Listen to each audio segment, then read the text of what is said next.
సీమంతమా? అవునండి. కడుపే తీయించేద్దాం అనుకుంటూ ఉంటే సీమంతం ఏంటండి?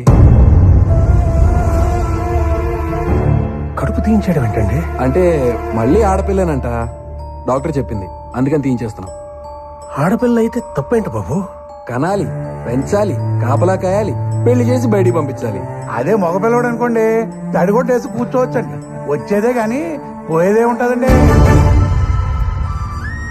ఏమండి, 7 నెలలు అలా చేస్తే పెద్ద ప్రాణానికి కూడా ప్రమాదం కదండి. అమ్మా, మా ఆవిడకి 3 తీస్తే 4వ కానుపులు ఇడు పుట్టాడు. అది పోయిందా? అయినా మీ కుటుంబాల్లో మగపిల్లలు గాని ఇంటి పేరుతో వెలిగిపోవాలా, మా కుటుంబాలేమో ఆడపిల్లలు గాని రోడ్లు పడాలా? ఏమన్నా ఇది ఏమన్నా కుదిరే వ్యాపారమా? చూడండి, ఆ, అలా ఓకే కాదండి. ఓకే, ఏదో ఒకటి చేద్దాంలేండి. బయలుదేరుతున్నారా? అది కాదు బాబు. ఇక్కడికి డైరెక్ట్ గా వైజాగ్ అయినా మధ్యలో ఎక్కడికైనా వెళ్తున్నారా?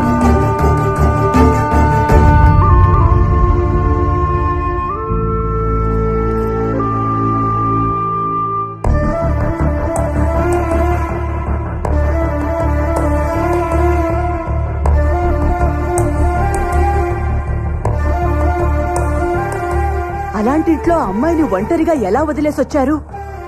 నేను మాట్లాడతాను, పదండి.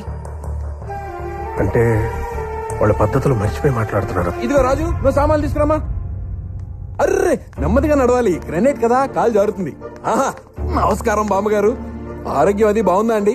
మందులు అవి టైంకి వాడుతున్నారు కదా? అయ్యయ్యో, మీరందరూ ఏంటండి అలా నిలబడి చూస్తున్నారు? వెళ్ళి ఎర్రనీళ్ళు తీసుకొచ్చి దిష్టి తీయండి మా ఆవిడకి. అయినా బాబాయ్ గారు, ఏదో ఆట పట్టించడానికని చిన్న మాట అంటే అలా వచ్చారేంటండి?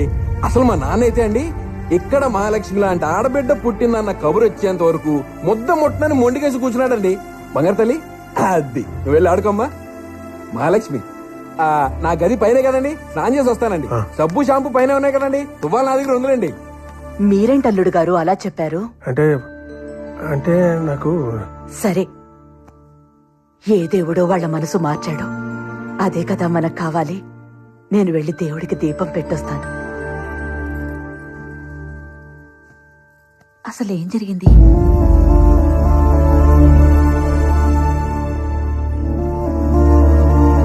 మాయచ్చడుగా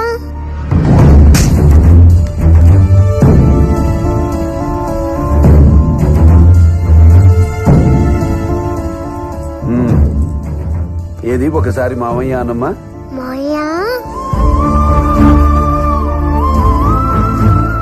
వెళ్ళి ఆడుకోమ్మా. ఓకే మాయా. కొడతావేంటి? అమ్మా, ఆరోగ్యం అది బాగుంది కదమ్మా? అరే మాట్లాడినా కూడా కొడతావేంటి అంటాను. అమ్మా, దేనికి ఎక్కువ టెన్షన్ పడకూడదమ్మా. ఈ టైంలో అస్సలు పడకూడదు. నీకు నీ అన్నయ్య ఉన్నాడమ్మా. ప్రాణం పోయినా ఏగా వాళ్ళనిస్తానా?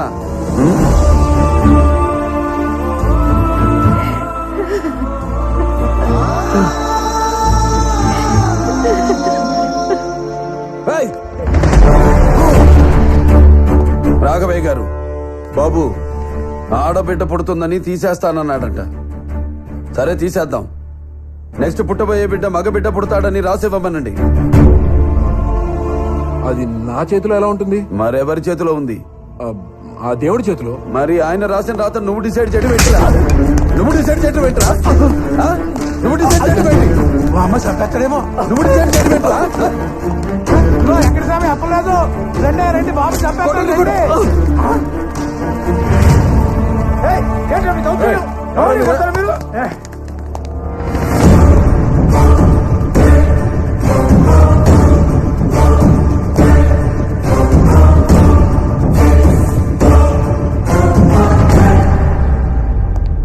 ఊరి మీదకి వచ్చి మా జీవన దగ్గర మీద చేసుకుంటావా? పులి మీద దాడదావా? ఎంతమంది ఆడపిల్లలు కంటాడయ్యా, తీసేసుకుంటాడు. ఆడపిల్ల ఆడిష్టం అయితే ఏంటట? ఊరిని కాపాడుకోవడంలో తప్పు లేదు, అది ధర్మం. కానీ పుట్టని పసిగుడ్డుని చంపుతానంటే దానికి సపోర్ట్ చేయడానికి వచ్చారు చూడు, అది తప్పు. అందుకే కొట్టాను. నిన్ను కనడానికి అమ్మ కావాలి, నిన్ను కొనడానికి భార్య కావాలి, నిన్ను నడిపించడానికి అక్క కావాలి, తిరగడానికి గర్ల్ ఫ్రెండ్ కావాలి. కానీ కడుపున పుట్టడానికి మాత్రం కూతురొద్దు. ఏ వీడితో చేయి కాపురం? ఆడదంటే అవసరం కాదురా, ఆడదంటే ధైర్యం. Even God must be born from mothers womb. చివరికి దేవుడైనా తల్లి కడుపునే పుట్టాలి. అలాంటి ఆడపిల్లను కనాలంటే క్యాల్కులేషన్, పెంచాలంటే క్యాల్కులేషన్, ఇంకో ఇంటికి పంపాలంటే క్యాల్కులేషన్. Bloody human life. ఇలాగైతే ఫ్యూచర్ లో ఆడపిల్లని నట్టింట్లోనో నడి ఊర్లోనో కాదు, మ్యూజియంలో చూడాల్సి వస్తుంది.